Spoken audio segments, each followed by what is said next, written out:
Yeah? You got there? You're there. I'm just going to read one verse, verse 8.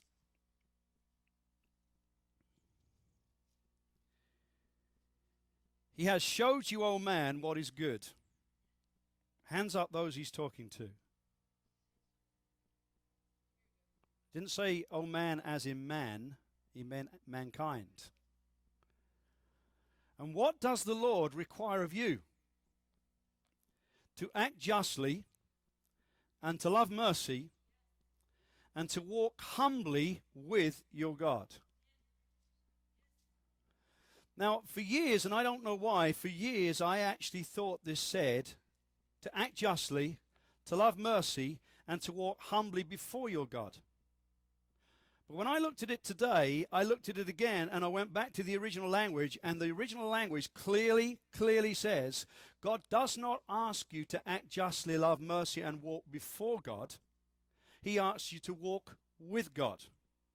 Now listen to this again. What does the Lord require of you? He wants you to act justly and love mercy and walk humbly with your God. He wants to walk with you. What an incredible statement. See, a lot of people don't mind the walking before God because he's just watching their walk. But the moment I get into a walk with, see, Brian today is going to move from someone that has had a relationship from afar off to walking with a wife. And boy, he will find out, and if I had time to tell him, he will find out that things will change.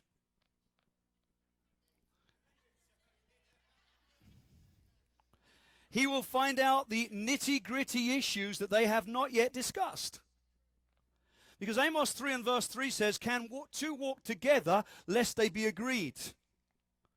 My wife and I actually only courted for 3 months before we married, and found out that there was so much that we didn't agree on. And you know this, that in any marriage there is a wrestle for supremacy. Everybody's looking at me like, I don't know what you're talking about. We just floated into the thing together. It worked together. No, there's a wrestle for supremacy. And I came in the marriage with knowing that men were in charge. And she came in the marriage totally equally knowing that they weren't. And it took us years of wrestling until eventually God took over.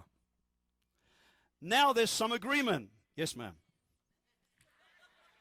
I'm just joking. But to walk together is going to be something intense, and so many people don't want to do it. But God did not require you to be happy. He can make you happy. He didn't require you to be prosperous. He can make you prosperous. He required you to walk with him. Do you know how few people walk with God? Ever since the creation of mankind, it's always been the same. Genesis 3 and verse 8, they heard the sound of God walking in the garden. Why was he walking in the garden? Because he was walking in his creation to have a walk with those he created. And after the fall, it's incredible. You'll spot through the Old Testament finding God looking for people to walk with. You get to Genesis 5 and verse 24, and it says there was a man called Enoch. And Enoch walked with God. And then it says in the original version, and he was not, for God took him. In other words, he so walked with God that God so loved the relationship that God could not stand not continually walking with him. What an awesome statement.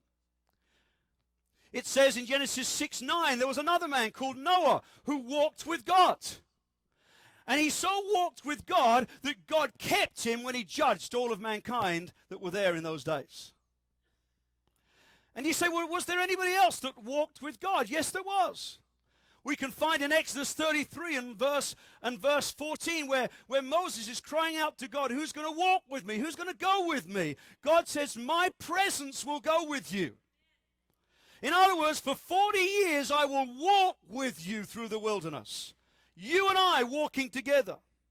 It says in the previous few verses that God talked with Moses as a man talks with his friend face to face.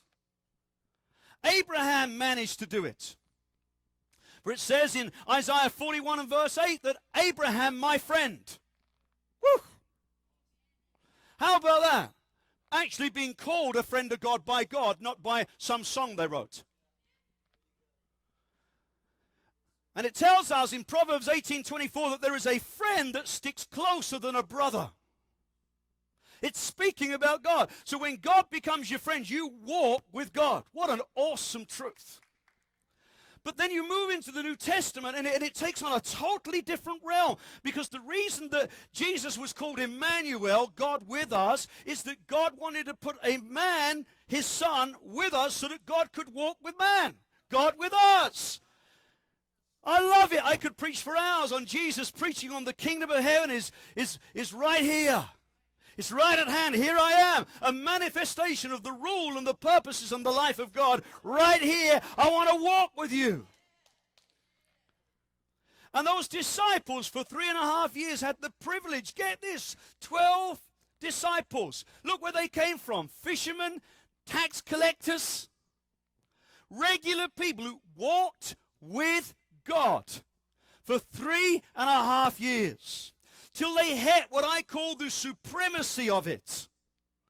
Where Jesus turned around in John 15:15, he said, you are no longer my servants, but you are my friends. Woohoo! For a servant does not know his master's business, but I reveal to you everything that my Father's telling me.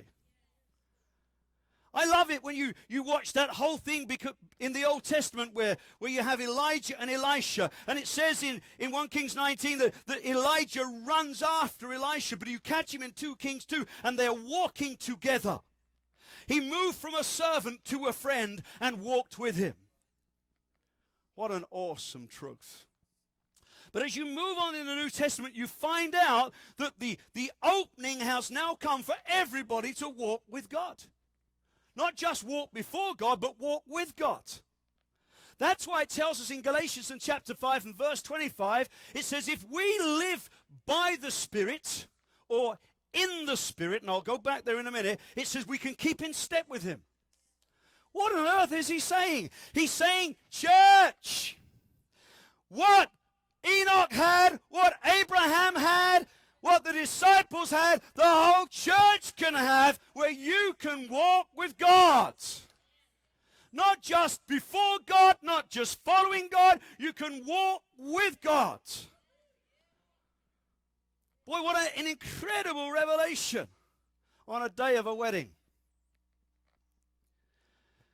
See, when Jesus is talking to his disciples in John 14 and verse 16 and 17, he's making incredible statements to them.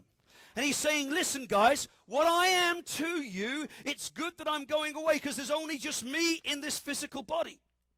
But when I go away, I'll send another one, listen to the original language, just like myself.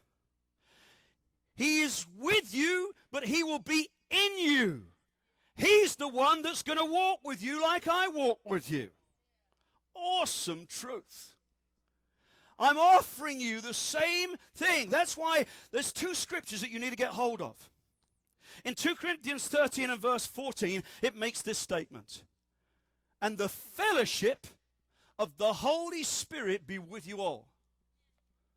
The word fellowship means 2 fellows in a ship.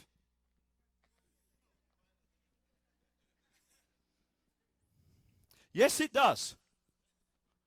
It means 2 people together in all of life's circumstances.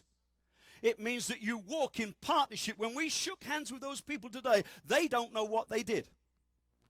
Most people in America think you can flit in and flit out of everything. The moment you say, I'm in partnership, you mean I'm in fellowship and I am in covenant with you. And when we walk in fellowship with the Holy Spirit, he comes into covenant with us. We come into covenant with him. We partner together in the walk of God.